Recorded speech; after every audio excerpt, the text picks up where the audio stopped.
Right, I always start with something super simple. So, who are you and what do you do? Hello, my name's Scott Davis, head chef for the Three Chimneys. I'm Kieran Walker and I'm the restaurant manager here at the Three Chimneys. So, tell us a little bit about Three Chimneys in general, whether that's food or drink. Great.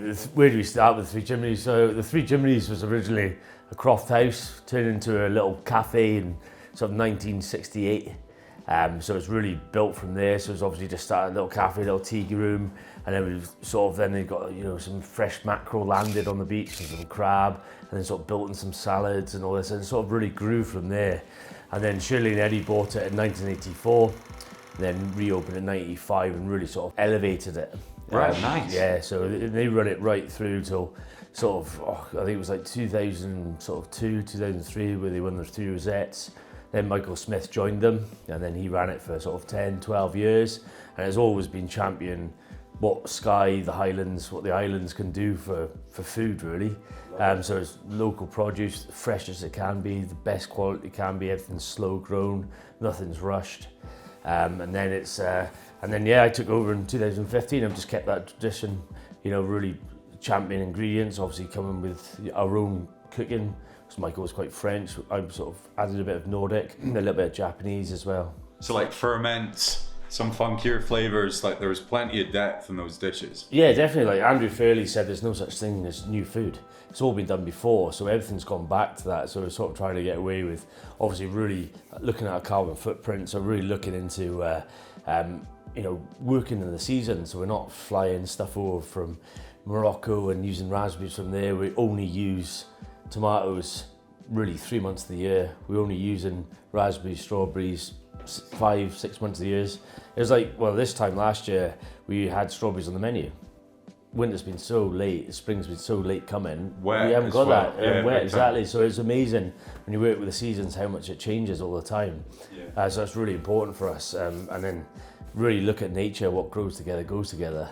And just try and champion Scottish produce. I'm gonna pinch that. Grows together, goes together. Yeah. Definitely. And Kieran, on the drink side, like how long have you been involved with Three Chimneys yourself? So I've been here almost 2.5 years now. Started as assistant restaurant manager and then took over as restaurant manager in October last year. Nice. So came here with little knowledge in wine. Slowly started developing that a little bit more under our previous sommelier, and then started kind of working at cocktails, things like that. Nice. And what really sets you guys apart in terms of that overlap between food and drink? Like what's your ethos, I guess? We put the ethos back into it really in 2016 of 3 simple words. It was like the best of Skye, land and sea. Nice. And that's it. Skyline But and it sea. wasn't just about the food, the drink, it was the best people. So it was the best staff. What best staff we get? What best training can we do? What best decor can we, what art can we do? What lighting can we do? So it was just champion every single thing at the Chimneys we could do the best we could. And then that followed really suit. And so how do you guys handle that pressure? Because there's obviously like Three Chimneys is such a big name. Do you think that affects your menu creation? Does it play in your mind that there's obviously there's Michelin stars, there's chefs been and gone, Oh yeah, definitely. Yeah, I think there's a weight of that on you every day. Positive, negative. Oh, it's everything, isn't it? Yeah. It brings that. It does really bring that out. I think we don't look at it. I think we just come in every day. We do the best we can. Yeah. We cook the best we can. We do dishes. We create around. We always keep the ethos. But for us personally, what the most important thing to our restaurant, to our business, is our customers. Michelin AA, we get 1 inspection a year, one person. We have, I think, 18,000 customers a year come here. Wow. So we listen to them, and if something's not quite right, something quite not right, they really enjoy it. Well, how can we elevate that dish? I think cocktails is where I tried to improve what we had on offering. So it was very classic cocktails, your martinis, your Negronis, and then I tried trying to make them a little bit more seasonal ingredients, kind of stealing what chef's doing, injecting fruit, something a little bit more, something maybe a bit sweeter, something for everyone. Everyone's on holiday, not that you get too much sun and sky, but something a bit lighter. Nice. And actually, one thing I've just sort of danced around is like, what do you guys think is so special about Skye? Oh, Skye for me has everything. You know, you've got the mountains, you've got the forest, you've got the sea, you've got the cliffs, you've got all the pasture lands, you've got everything. Like it's the moors, the highlands. It is an amazing abundance of food, product, people. It's an amazing place. Like, you know, so obviously even with the creation of a menu, you know, straight out the door, like a stone throw away, we're getting langoustines, crab, lobsters. You know, 20 miles away we've got scallops. You know, we're getting lamb, beef. We're just getting first pigs will be going on the menu next week. That's when and then from just up the road. 5 miles away. Yeah, that's we've got cool. Isle of Skye Salt company that's producing salt in the island, which hasn't been done for 300 years. So another thing that's similar to the location was like, what challenge? Do you guys have a lot of challenges then being up in Skye as well? Because I naively thought we could melt it up here in about 4 hours. We're still mucking about at what, hour 6? Yeah. Like, how is it with like getting all the cool stuff that you want to cook with or play with behind the bar? Are there challenges? Well, I think I'm pretty lucky because obviously most of my produce comes from Skye. By design. By design, Yeah, like, yeah. and it's obviously that natural because the bridge didn't get built in '99. So it was Right. all ferries. So there's a ferry from Kyle, from Armadale. I don't know, twice a day, and that was it. Right. So the bridge is actually quite relatively new. So that really sort of opened it up a lot more. But yeah, so food by design, which naturally we've kept, is, well, yeah, everything's sort of 5 miles away, 20 miles away, all on the island. The only thing we sort of need to bring off the island is like mainly soft fruits, flowers, all your bulk vegetables and everything like that. But yeah, the Drinks wines are different. Yeah, unfortunately the wines don't come from Skye. So it takes a little bit more kind of organisation for us. So we get a wine delivery like once a week. But there is no, you can't forget something and just pop somewhere to go and get it. You're limited to what your organisation allows you to do. And I guess staff is another thing, trying to get staff here. Yeah. Of course. I think we're quite lucky with the position that we're in. We're fully staffed just about this year. But trying to convince staff to come up to Skye can be a challenge. Once they're here, keeping them more or less a lot easier. But yeah, getting them here in the first place can be a challenge. I think obviously the Three Chimneys, what helps has got an amazing name. It's well known across the world, so that helps with obviously recruiting the staff as well. But I think when you talk about the job, you sell the island more than you sell the job.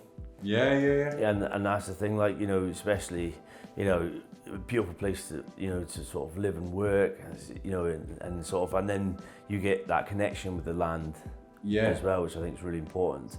Really embrace that, and I think we tell most of the staff it's not forever. Yeah. Let's come here for a good 2-3 years. Let's learn everything you can. Let's learn the service, learn the wine, learn the drinks, everything's. And I think as managers, we're challenged with that every day. Well, staff only leave because they're not learning.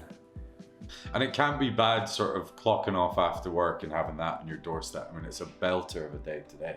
Oh yeah, it's incredible. Like, well, especially in the summer. It's two sides of it. In the summer, the sun hardly sets. It just sort of sits just below the horizon. Yeah. It's amazing. But then in the winter, the sunlight for about 4 or 5 hours. But then the night skies on a clear night is just incredible. We had the roars all the time, and then we've got with all the star constellation, because there's no pollution. There's no light pollution whatsoever here. Really so not. it's just absolutely incredible. Yeah. So it's quite an amazing place. I think leaving work at like midnight, walking outside and the sun's still just below the Harris Hills there. It's Really? stunning. Yeah, absolutely beautiful in the summer, kind of June time. Yeah, you leave work 11:30 midnight, and the skies are still red almost from the sunset. We've actually stopped guests in the middle of the meal or in between, to especially get the people table to go outside and see the sunset. Really? And that's 10, half 10, 11 o'clock at night. I think and the stuff, so- Aurora as well. We had the whole restaurant empty. Maybe half the restaurant was full, and then went around to each table. You need to head outside. The Northern Lights are outside, and just stopped everyone in their tracks. Everyone went outside for 40 minutes. Yeah, and then we did wake up calls as well in the rooms. So if anybody went to bed early, we said, it'll be Aurora at sort of 11:30 at night. So then people, if they asked, leave a little note on the door, tap the door, woke them up just so they could see it. What does the menu creation look like in terms of like, is it iterative? You talked about quite an evolution over the last sort of decade, 9 years? Yeah, 9 years, yeah. Yeah, so like, how do you guys approach creativity at Three Chimneys, like food and drink? Well, yeah, the biggest thing for us is obviously what's on our doorstep. So it's producers, farmers, crofters, and that's what we start off. So we start off with our raw ingredients. And then it said, what grows together goes together. So we're looking at, like, I remember we did this fantastic dish. We're using beef from Orbos, the Highland cow, the out grazing out the maidens. So what were they naturally eating in the ground? So we found they naturally eating snails, slugs, mushrooms, all different common soil, grasses, all this sort of thing. So that's our dish creation then. So we got some beautiful snails from Isla Barra, land snails, just slowly cooked them in loads of wild herbs and parsley and everything like that. Made a little ravioli out of that, did some of the braised beef, did some mushrooms, and that was just what the cow we found was eating up at the maidens, like. I love and that. Then and it was just natural evolution of actually, and I think as a chef, you sort of, when you work in the towns, the cities, or sort of all that area, you just sort of cut off from this. You pick up a phone, get me the best lamb, get me the best fish, get me the best this, and you don't really care where it comes from. But I think now there really seems to be a massive drive that people, when they come to Skye or go to different areas and stuff like that, it's the terroir, and no one knows what it means, but you eat the region. Yeah. And that's what's so important. That's what we try and capture here. So when I go up to the farm, like, I've learned a lot. You go up to the farm, learning what the animals are ready, they're happy, where we're at with them. But then you notice what they're eating, what's in season. You're driving up the lane, you can smell the garlic in this, the wild garlic's coming through, the nettles is there. That pesto today is banging. Yeah, no, nettles are the most nutritious plant in the world. The most nutritious thing you can eat. Right. It's good, you learn all this naturally, and you just, I think that, and then you're going down to, the boys are lifting the creoles and stuff, and it's obviously naturally coming up with all the different seaweeds, the sea spaghetti, dulces, kombu, and all this sort of thing. So, yeah, just like, and you get so excited as a chef, learning all this. As I said, my drive's pretty amazing, but even if you're driving 5 miles that, and then you're hitting, mid-June, you get the elderflowers start coming through, meadow sweets after that. So yeah, it's just your nose, your aromas, your sights, and that's how you build menus, like. And so in that sense, do you think the food informs the drink? 100%. Chef makes my life so much easier. Yeah. He's been here, I think I'm still relatively new to Skye. Chef's been here, almost 10 years. So I think working off what he has on the menu makes sense, and anything that potentially might go to waste. I mean, recently we were looking at mocktail pairings. So chef picks dulse about 1.5 miles up the road, and then the dulse water, we stole some to make an apple and dulse spritzer to pair with the scallops dish. Nice. So it's pickled dulse on the scallops, and then mix apple juice that we get from Perthshire to make a mocktail that is going to go perfectly with this dish. That sounds great. And I mean, do you think even like the consumer demand, does that fall in place as well? Like, when people come here, do they think of what to drink first or what to eat? Because obviously you guys are known for your food and service. They're kind of one and the same, but do you see what I mean? Like, does the consumer dictate to you and then do you react? Oh, yeah, definitely. I think we definitely try to stay ahead of the game on that as well. But I think, yeah, people come to Chimneys for the food. But I think with the drinks, we've noticed I think, was it 2018? I don't know if that's when they changed the law of driving in Scotland, where they lowered the alcohol level, and just a massive intake of then people wanting non-alcoholic drinks, mocktails, and that was a massive driving force, and that's stayed constant. How do you guys approach it in particular in getting that experience right? Like, what's important in the dish or in the glass? I think it's tasting the food first, I think. So, I mean, chef would come to me with a new menu, and I could have an idea of exactly what I want to pair with it. You could taste the food and I could be completely wrong. Certain flavours might come out more than others. So, like you said, there's two ways of going. Either you complement the dish or you contrast with the dish. I think I'd make Kieran's job very hard, because obviously when we create dishes, we try and balance the dishes. So we're thinking about salt, acidity, all these kind of flavours, how it all goes. And then when you try and pair a wine with it, you're like, where do I go? So Kieran, how are you getting on with your sort of pairings? Yeah, it's going well. After the tasting last week, we managed to get everything nailed down for this season. So I think, there's a few dishes that were more difficult than others. Like Chef said, if it's a perfectly balanced dish, it's almost impossible to find a wine that complements or contrasts certain elements. If everything works together, you often find the wine can overpower the dish, which you don't want. Yeah. It's up to you how you describe it, but we're talking about a potential sort of non-alc drinks pairing. Yeah, absolutely. How are you getting on with that? So good. So I talked about the dulse earlier on. So it's trying to see what chef has on the dish and seeing if there's any bits that chef doesn't use that I can use in the pairing. So I talked about the dulse water. So after they've collected the dulse, they leave it sitting in the water, take the dulse out to pickle it so that it lasts a bit longer. That dulse water is perfect to get that salty kind of sea flavour. Mixed with the apples is great. Obviously we tasted a few with rapscallion today and they were great. A bit more complex flavour, almost you guys doing the hard work for us, which is great. So trying the rhubarb with the lamb was incredible. Chef talked about that pairing. Yeah, that rhubarb and lamb, but that's a curveball. I like it. I like that. I don't think I'll do a lamb soda, but I could definitely work with you guys this year on that. So in terms of the 1, 2, 3 that we were trying with a tasting. So we did the scallops a la carte as well. So that's just really simple. We've got beautiful sconce scallops from Sconce. Funny that. Davy Oaks, so father and son team, they dive in when they're a year old in the Rassay Channel. So they're about sort of that size. And then they bring them to Loch Sconce and leave them sort of 5 to 6 metre deep water. So a lot more sunlight. So a little bit warmer as well, so a lot more nutrition for them to eat and grow. So they go really big and fat and just beautifully and sweet.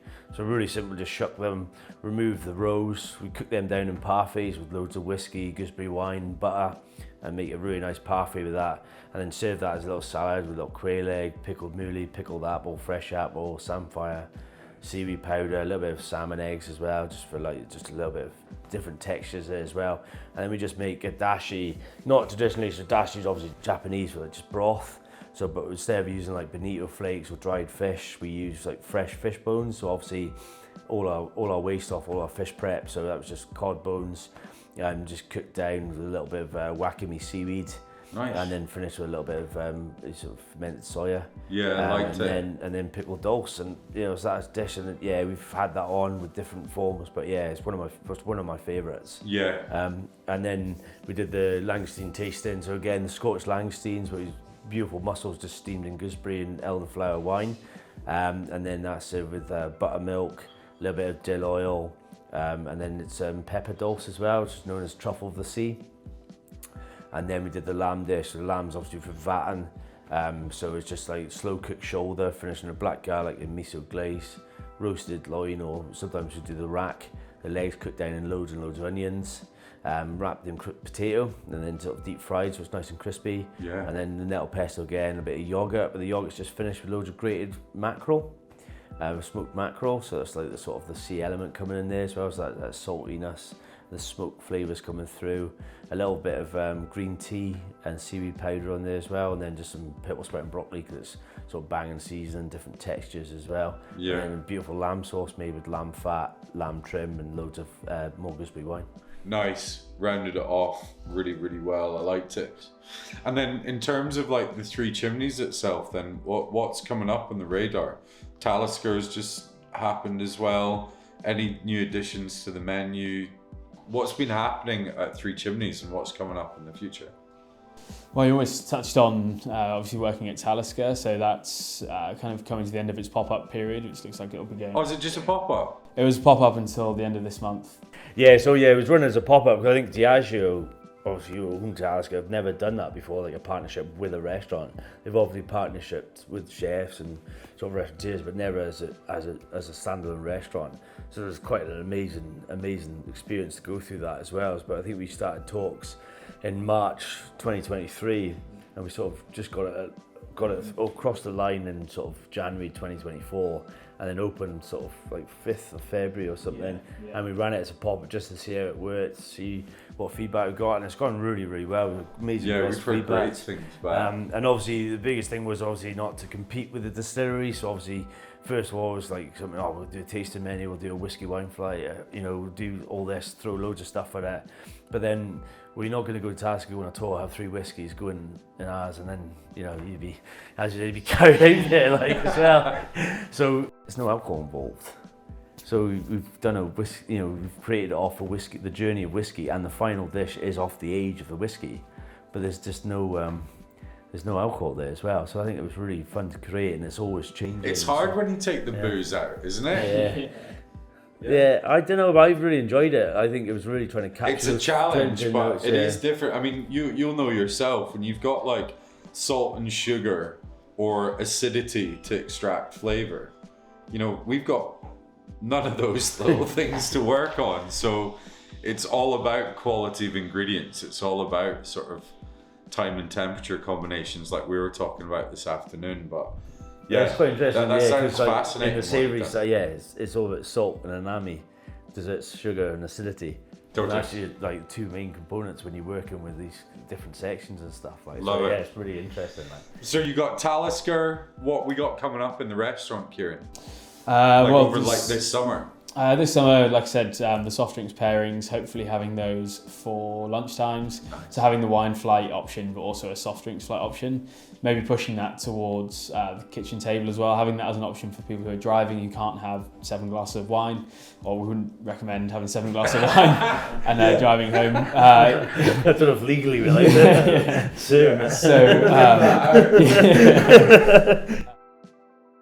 So this season, everyone front of house is going to be working their first season with the exception of the management team. So Really? there was a lot of hard work, training and developing skills in food, wine, drinks, pairings, kind of service standards throughout the winter time. So almost like sitting back and letting that hard work take over in the summertime. Like Chef said, kind of once June hits, we're full then until the end of September. So it's just concentrating on the service, looking after the guests that are in front of us, and then looking at the winter, looking at more development opportunities then.